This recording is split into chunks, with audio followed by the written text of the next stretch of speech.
ఓం నమో వెంకటేశాయ. ఇప్పుడే మనం చిలుకూరు బాలాజీ టెంపుల్ లోపలికైతే వచ్చేసాము. మనం తీసుకొచ్చిన పూలు, కొబ్బరికాయలు అవన్నీ ఇక్కడే మనం కొబ్బరికాయ కొట్టి పువ్వులను అక్కడ పెట్టి మనం లోపలికి ఒక చిప్పనైతే తీసుకొని వెళ్ళాలి. అక్కడ మనం దేవుణ్ణి దర్శించుకునేటప్పుడు మనం కళ్ళు మూసుకొని కాకుండా కళ్ళు తెరిచి దేవుణ్ణి చూసి దండం పెట్టుకొని మన కోరికను అనేది కోరుకోవాలి. అర్చకులు అనేది పదే పదే ఖచ్చితంగా మనకు అనేది చెప్తుంటారు, మీరు కళ్ళు మూసుకోకండి, ఇక్కడికి వచ్చింది కళ్ళు తెరిచి దేవుణ్ణి చూడడానికి, మీరు ఎంతో దూరం నుంచి వచ్చారు కదా అని అంటారనమాట. సో మనం అనేది ఈ గుడికి ప్రజలు కళ్ళు తెరిచి అనేది దేవుణ్ణి పెద్ద సంఖ్యలో పెట్టుకోవాలి. ప్రతిరోజు కూడా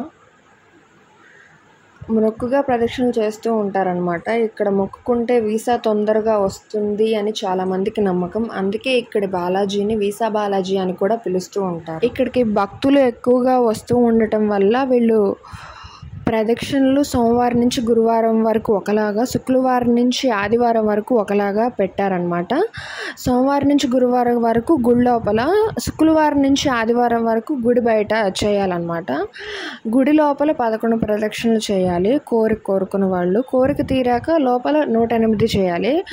శుక్రవారం నుంచి ఆదివారం వరకు బయట చేస్తారు కదా, వాళ్ళు వచ్చేసరికి కోరుకొని ఒక ప్రదక్షిణ చేయాలి. వాళ్ళు కోరిక తీరిన తర్వాత 11 ప్రదక్షిణలు అయితే చేయాలి. మేము ఇప్పుడు మా ప్రదక్షిణ స్టార్ట్ చేసాము. మేము గుడి బయట చేసాం, ఎందుకంటే మేము శనివారం వచ్చాం కాబట్టి అదనమాట. ఇంకా మనం మన ప్రదక్షిణ స్టార్ట్ చేసేద్దాం. ఓం నమో వెంకటేశాయ.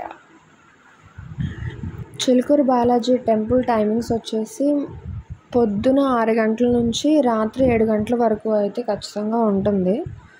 ఈ గుడికి రావడానికి హైదరాబాద్ నుంచి మెహదీపట్నం నుండి చిలుకూరు బస్సులు అయితే ఉంటాయి. అవే కాకుండా ఇంకా వేరే వేరే స్టాప్స్లో కూడా చిలుకూరు బాలాజీ టెంపుల్కి అయితే ఖచ్చితంగా బస్సులు ఉంటాయి. అదే ఎనీ టైం బస్సులు అయితే ఖచ్చితంగా ఉంటాయి. మనం ఆ బస్సెస్లో రావచ్చు ఇక్కడికి. ఇప్పుడు చూసారు కదా, మనకి దారిలో రాధాకృష్ణులు, అటువైపు గోవులు. ఇప్పుడు మనకి ఆంజనేయ స్వామి దర్శనం ఇస్తారనమాట ప్రదక్షిణ మధ్యలో అయితే. ఇప్పుడు మనం వెళ్ళి ఆంజనేయ స్వామిని కూడా దర్శించుకున్నాం అనమాట. ఒకప్పుడు శ్రీనివాసుని భక్తుడు ఒక ఆయన ప్రతి సంవత్సరం తిరుపతికి వెళ్ళి ఏడుకొండల స్వామిని దర్శించుకునేవాడట. ఒకమారు ఆయన అనారోగ్య కారణంగా అతను తిరుపతికి యాత్ర చేయలేకపోయారు. ఆ భక్తుడికి కలలో వెంకటేశ్వర స్వామి కనిపించి, నీవు దానికి చింతించవద్దు, నీ సమీపంలోని అడవిలోనే నేనున్నాను అని చెప్పారు. కలలో కనిపించిన స్థలానికి వెళ్ళి ఆ భక్తుడు అక్కడ పుట్టను త్రవ్వుతుండగా పలుగుకు రాతి విగ్రహం తగిలి రక్తం కారసాగింది. ఆ అపచారానికి దుఃఖిస్తున్న భక్తునికి పాలతో కడగమని వినిపించింది.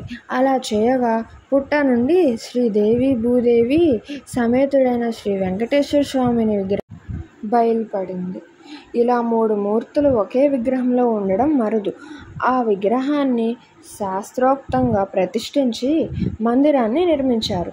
ఇలా స్వయంభూమూర్తిగా ఉభయనాంచారులతో వెలిసిన శ్రీ వెంకటేశ్వరుని 2 తెలుగు రాష్ట్రాల, ఇతర రాష్ట్రాల భక్తులతో ఎంతోమంది శ్రద్ధతో అర్చిస్తారు.